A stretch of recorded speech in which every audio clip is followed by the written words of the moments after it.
Bonjour tout le monde. Merci à XFT de m'avoir convié à vous faire cette présentation juridique. Je vous rassure tout de suite, on ne va pas faire un cours de droit. Moi, ce qui m'importe, c'est de vous apporter des solutions, attirer votre attention sur les contraintes juridiques que représente l'intégration des low-cost dans vos packages. Je m'adresse aux agences de voyage, je m'adresse aussi aux tour opérateurs. Et vous verrez qu'à certains moments, je vais m'adresser au low-cost sur certains principes, des points qui ont été évoqués ce matin et pour lesquels peut-être que je ne vais pas me faire que des amis. On va voir ça. Alors, un point pour vous rappeler, mais même si c'est votre métier au quotidien, ce que c'est qu'un forfait, parce que c'est bien le sujet, n'est-ce pas? On parle en anglais de package, mais on parle en français de forfait touristique. Qu'est-ce que c'est qu'un forfait touristique?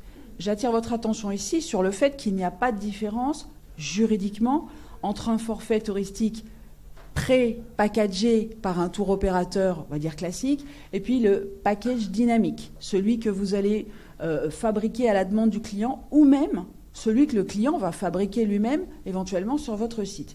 Juridiquement, c'est un forfait touristique. Alors qu'est-ce que c'est?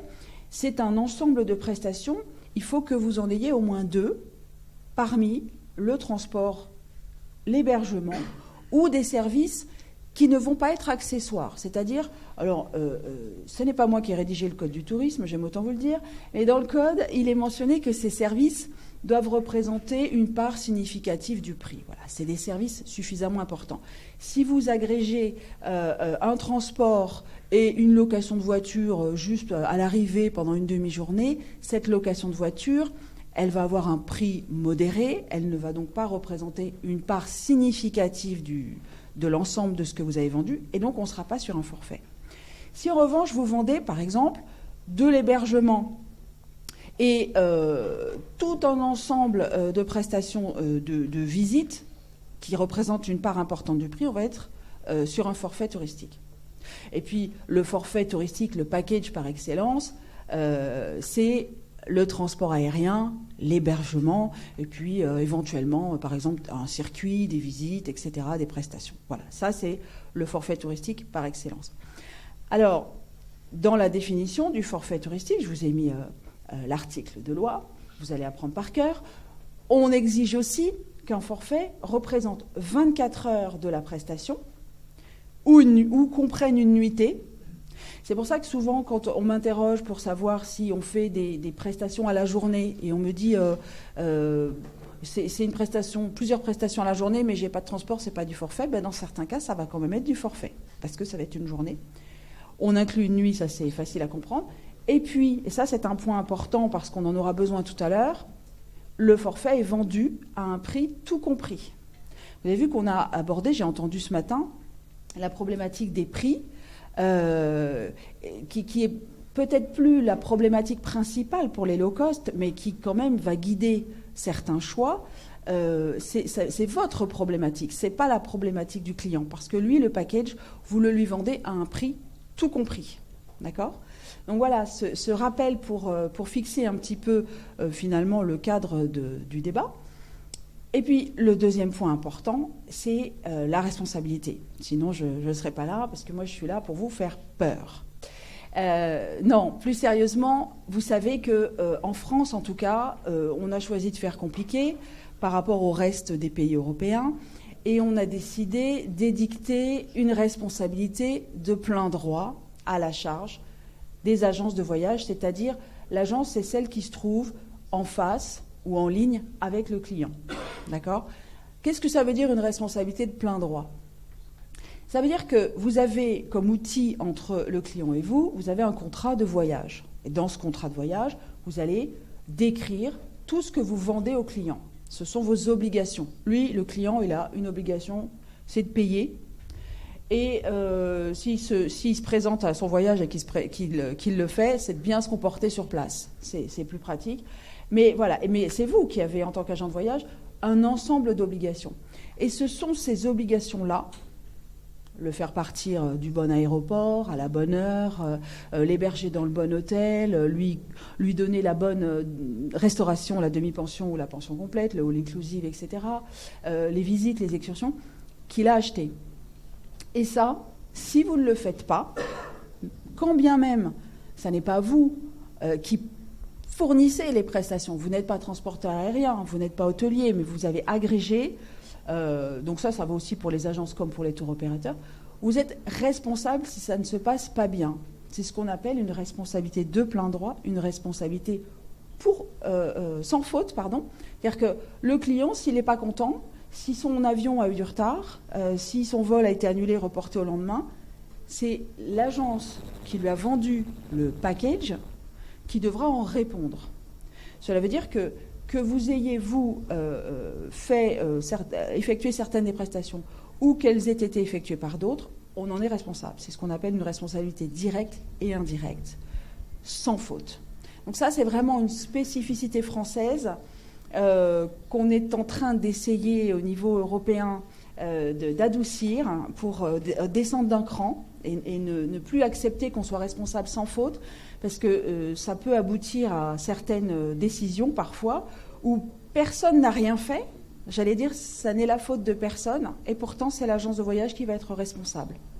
Voilà, sauf les cas que vous connaissez tous, vous en avez entendu parler, les cas de force majeure, ou quand, par exemple, c'est la faute du client ou la faute de quelqu'un d'autre qui n'a rien à voir avec le voyage, ce qu'on appelle un tiers. D'accord ? Donc, cette responsabilité de plein droit, je voulais vous en rappeler les principes, parce que, finalement, que vous vendiez du low cost ou pas, elle est là, cette responsabilité. Et parmi vos prestataires, dont vous êtes responsable en tant qu'agent de voyage, on va trouver les compagnies low cost.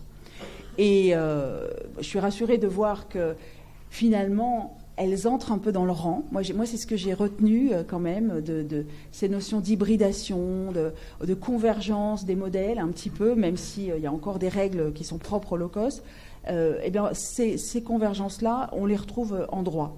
Voilà. Donc, ça marche. Je vous disais tout à l'heure que, en tant que vendeur, en tant qu'agence de voyage, vous allez être responsable de tout ce qu'il y a dans le contrat.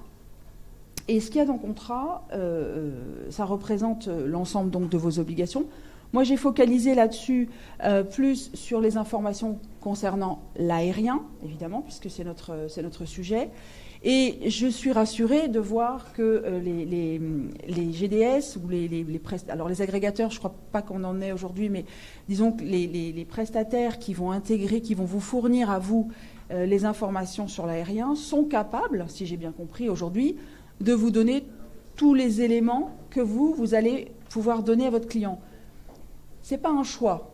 C'est-à-dire que quand vous vendez un forfait touristique, low cost ou pas low cost, vous devez donner ces informations aux clients.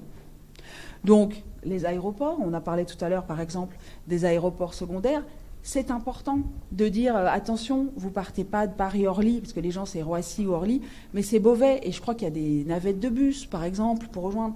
J'ai eu l'occasion à travers ma pratique, cette fois-ci contentieuse, d'avoir des clients mécontents parce qu'ils n'avaient pas prévu, ils ont loupé l'avion.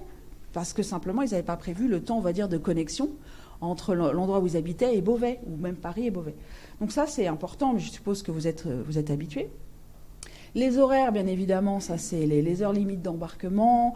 Et puis, vous devez aussi leur donner toute la réglementation, on va en parler tout à l'heure, la réglementation qui est applicable aussi bien au vol low cost qu'au vol sur compagnie traditionnelle, c'est-à-dire tout ce qui concerne les retards, le surbooking, les annulations... toujours sur ce sujet de la responsabilité de l'agence, vous avez vraiment facialement par rapport au client cette responsabilité de lui donner des informations correctes. Alors c'est très précis, le transport aérien est régi, on va le voir après, par des règles qui sont très précises et qui vous imposent de vous, non pas vous improviser, mais de vous familiariser un peu avec les réglementations qui vont régir la vente du transport. Et même si vous vendez du package, vous devez expliquer, communiquer à votre client, par exemple, toutes les règles qu'on vient de voir, sachant que si des problèmes surgissent à cause du transport aérien, ça peut être, alors les grèves de low cost, j'en entends pas beaucoup parler, mais des retards, ça va venir, c'est interdit. C'est vrai qu'ils n'ont pas toujours les réglementations françaises. Les annulations, les modifications de vol, tout ça, ça peut vous poser vraiment des problèmes parce que ça va impacter le terrestre. Et moi, j'ai pas de solution. Simplement, ce que je dis, c'est que c'est vous qui êtes responsable. D'où les précautions qu'on va prendre pour avoir des relations très serrées, très étroites et le plus contractuelles possible avec la compagnie. Parce que c'est sur elle que vous allez exercer votre recours, puisque c'est un droit qui est reconnu par le droit du tourisme français. En tant qu'agence de voyage vendeuse, vous pouvez demander à la compagnie de garantir la faute qui a été commise dans l'exécution du forfait et qui touche au transport aérien. Ça, c'est important. Moi, j'ai juste noté, et tant mieux, que les low-cost, vous allez pouvoir aller les chercher via les GDS, parce que je me souviens, au début, je ne sais pas si c'est encore le cas, mais il y a des agences qui vont acheter directement sur le site de la compagnie low-cost. Donc, c'est comme si elles achetaient du B2C. Ça veut dire que la compagnie low-cost ne les connaît pas en tant que professionnels. Et moi, juridiquement, je vous le déconseille dans la mesure du possible, parce que ça pose des problèmes de transmission des informations, parce que la compagnie n'étant pas informée que le vol va être peut-être intégré dans un package, elle vous dira, moi, j'ai eu du retard peut-être, j'ai eu des annulations, mais je ne suis pas censée savoir que vous avez du terrestre qui est impacté derrière. Donc ça, c'est une problématique, et je peux vous dire, je la rencontre souvent en contentieux. Alors, je pose une deuxième question. Est-ce que les low-cost, c'est la suite de ce qu'on vient de dire, est-ce que les low-cost sont des transporteurs responsables comme les autres? Et la réponse, évidemment, elle est oui. Vous avez des légendes qui disent, attention, quand on fait du régulier ou du charter, c'est pas la même responsabilité. Les low-cost, c'est pas pareil. Non. Il y a une seule, enfin, il y a plusieurs déclinaisons, mais il y a une seule responsabilité pour les transporteurs, quels qu'ils soient. Vous avez aussi, et ça c'est un point qui est important, un règlement européen qui traite de la tarification des billets et de l'information du passager. C'est un règlement que même certaines compagnies parmi mes clients ne connaissaient pas. Et c'est un règlement qui impose aux compagnies de décrire très clairement la composition du tarif de leurs billets. Un billet, c'est un tarif passager, ce sont des suppléments, ce sont des taxes. Il faut qu'on ait une information très claire pour le client. Et donc, ça se répercute sur vous, bien évidemment. Même si vous vendez votre package à un prix tout compris, vous devez être capable d'accéder à ces détails-là quand vous êtes vendeur du forfait. Et puis, vous avez aussi un règlement qui date de 2005, qui a été intégré en droit français, qui impose d'informer les clients sur l'identité de la compagnie aérienne qui va effectivement effectuer le vol. C'est ce qu'on appelle le transporteur aérien effectif. Je vais finalement attirer votre attention sur un point vraiment précis, qui est le surcharging. Parce que dans les présentations de ce matin, j'ai vu qu'il était souvent mentionné, mais je ne leur en veux pas au GDS ou au low cost. La pratique des frais pour utilisation de carte bancaire. Moi, je vais vous dire, retenez une seule chose, c'est interdit en France. Voilà. Bon, ben ça, c'est précis, au moins. C'est clair, c'est précis, c'est interdit. C'est une pratique qui est prévue en droit européen, mais que la France n'a pas intégrée. C'est-à-dire que la France n'a pas pris un décret qui permettrait cette pratique. Donc, le principe, c'est que vous pouvez réduire certains prix, vous pouvez offrir des réductions de prix pour l'utilisation de certains moyens de paiement. En revanche, on n'a pas droit d'augmenter le prix pour l'utilisation, par exemple, de certaines cartes bancaires. Moi, je suis toujours dépitée de voir qu'en réalité, les low-cost qui souvent ont leur siège hors de France, pratiquent ce surcharging. C'est-à-dire que quand vous composez les prix, je parle juste par exemple de vol sec, vous allez voir que des frais additionnels vont s'ajouter parce qu'il y aura telle ou telle carte bancaire qui va être utilisée. C'est interdit.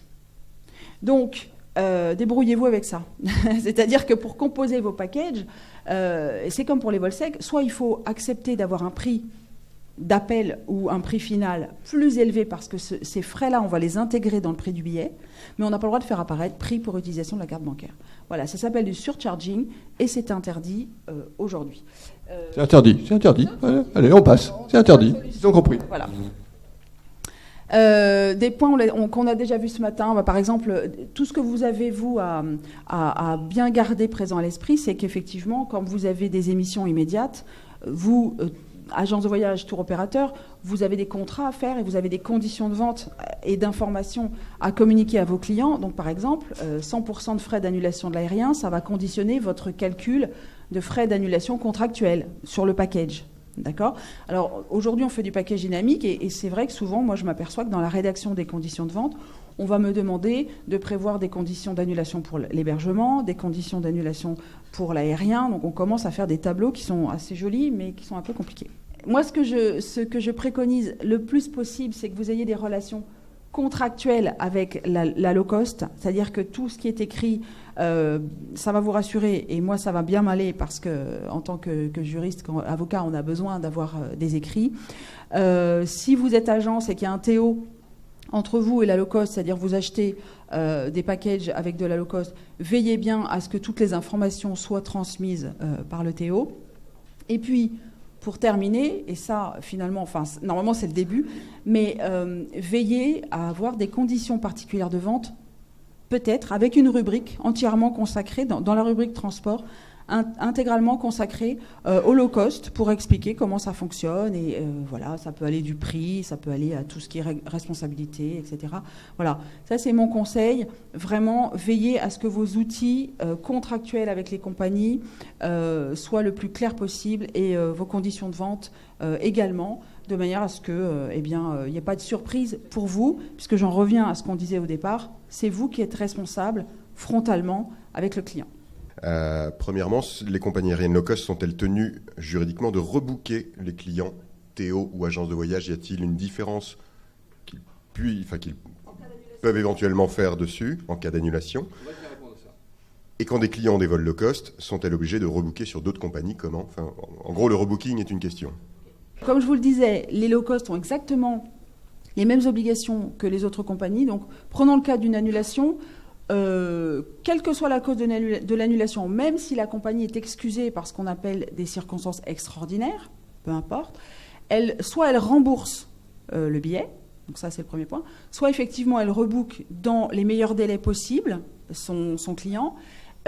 Et le texte européen, dont vous avez les références sur les slides, le texte européen nous demande de le faire sur des moyens de transport comparables. Ça veut dire qu'on va demander à la compagnie de faire des efforts, soit elle rebook sur ses avions, soit elle cherche ailleurs. C'est ce qu'on appelle des moyens de transport comparables. Je ne suis pas certaine qu'en pratique, qu'on soit low cost ou pas, ça aille jusque-là. Mais oui, elles ont l'obligation de rebooker les clients annulés. Donc, quand une compagnie low cost annule, régule, elle est obligée donc soit, comme vous dites, de rembourser, soit de donner une proposition sur un transport comparable. Est-ce que ça veut dire qu'ils ont le choix entre les deux et le choix leur appartient ? C'est-à-dire c'est eux qui décident ce qu'ils font ? En fait, c'est le client qui va... je parle vraiment de l'annulation hors cas de force majeure. Une annulation de vol parce qu'on régule, on réarrange, voilà. C'est le client qui va estimer si continuer son voyage est utile ou pas. Si c'est devenu inutile, pour des raisons qui le regardent, il n'a pas à se justifier, il va préférer annuler, prendre en compte cette annulation et se faire rembourser.